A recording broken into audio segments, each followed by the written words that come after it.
for this? Are you down for this? If you're in the mood, we can take it to the moon. Just like a movie scene, table for two. No need to be. Assalamualaikum warahmatullahi wabarakatuh. Halo semua, saya Kesha, perwakilan dari kelompok 4 akan mewawancarai responden tentang dampak ChatGPT terhadap warga sekolah. Selamat menyaksikan. Siapa dari kelas mana? Dari kelas 12 tahun 2 namanya Laila Ferani. Langsung ke pertanyaan. Apakah ChatGPT membantu siswa dalam memahami materi pelajaran yang sulit? Lumayan membantu sih. Yang kedua, apakah ChatGPT menyebabkan siswa lebih ketergantungan pada teknologi daripada belajar? Jawabannya lebih ke denial aja sih, soalnya nggak semua orang bisa pakai ChatGPT kan, nggak semua orang juga nggak ketergantungan gitu. Apakah siswa merasa lebih termotivasi belajar karena adanya ChatGPT? Untuk siswa Indonesia sih kayaknya belum sih ya. Cuma mungkin beberapa sudah ada yang termotivasi oleh ChatGPT, jadi nggak semua siswa Indonesia ya. Iya. Jawabannya udah gitu aja. Iya. Pertanyaan yang pertama, apakah ChatGPT membantu siswa dalam memahami materi pelajaran yang sulit? Apakah ChatGPT menyebabkan siswa lebih bergantung pada teknologi daripada belajar mandiri? Dan bisa dia bisa enggak karena pasti sesuatu itu ada dampak negatif dan dampak positif, yaitu bagaimana kita bergantung sama diri. Apakah siswa merasa lebih termotivasi belajar karena ada ChatGPT? Kalau dari pengalaman pribadi sih nggak terlalu ya. Oke, baik, terima kasih Kak Aulia. Ibu izin mewawancarai. Sebelumnya nama Ibu siapa? Mengajar apa, Bu? Nama Ibu Mimin, mengajar matematika dan bahasa Sunda. Oke, langsung ke pertanyaannya ya, Bu. Apakah ChatGPT membantu siswa dalam memahami materi pelajaran yang sulit? Iya, anak apabila ada tugas dari guru, mereka bisa mencari di ChatGPT. Oke. Yang kedua, apakah ChatGPT menyebabkan siswa lebih ketergantungan pada teknologi daripada belajar mandiri, Bu? Bisa jadi karena dia malas misalkan untuk belajar dari buku, misalkan latihan yang diberikan oleh guru, akhirnya dia mencari jalan pintas. Ya udah saya ambil aja dari ChatGPT.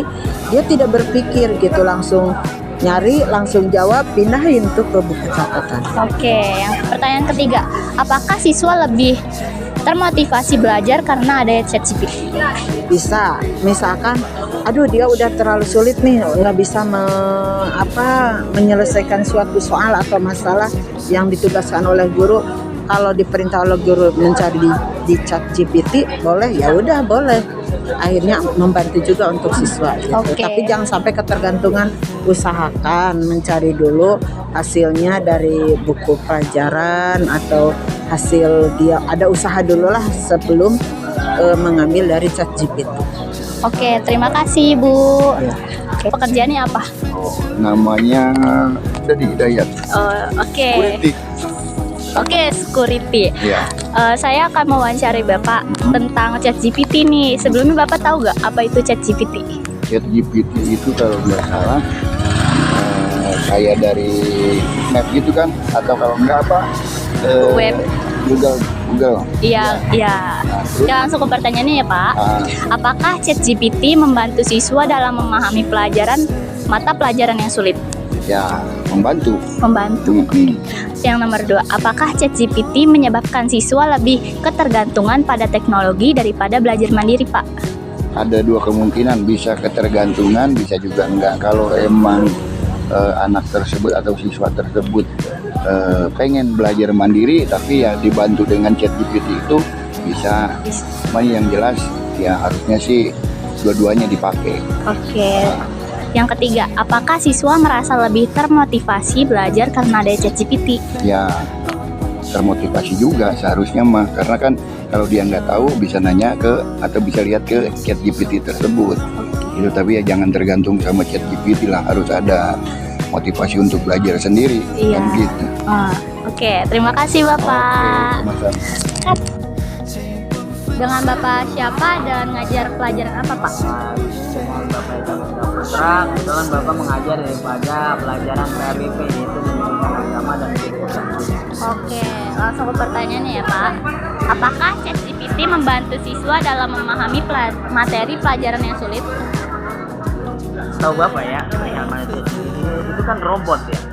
Jadi untuk pekerjaan-pekerjaan mungkin ya, kalau buat para siswa yang harus dia belajar dengan sungguh-sungguh, kalau dengan bahasa simpel ya, itu lebih enak, ya, memudahkan cara belajar. Tapi untuk buat untuk pelajar ya, kalau menurut Bapak itu sangat salah. Kenapa? Yang seharusnya dia mencari contoh seperti ada perpus yang seharusnya dia mencari buku-buku referensi di perpus, kan sekarang dimudahkan dengan ChatGPT. Ketika kita ketik ketik kata kuncinya aja dia udah nongol semua.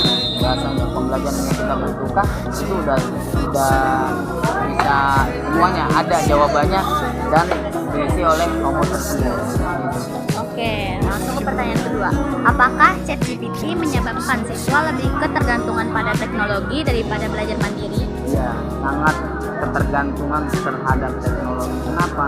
Ya karena dimudahkan oleh teknologi. Sedangkan yang namanya untuk siswa itu menurut Bapak ya, lebih baik mencari bahan referensi yang seharusnya masih banyak di perpus, buku-buku dan sebagainya.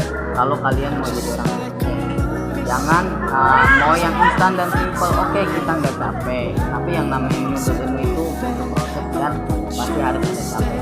Jangan yang instan terus. Oke, pertanyaan ketiga.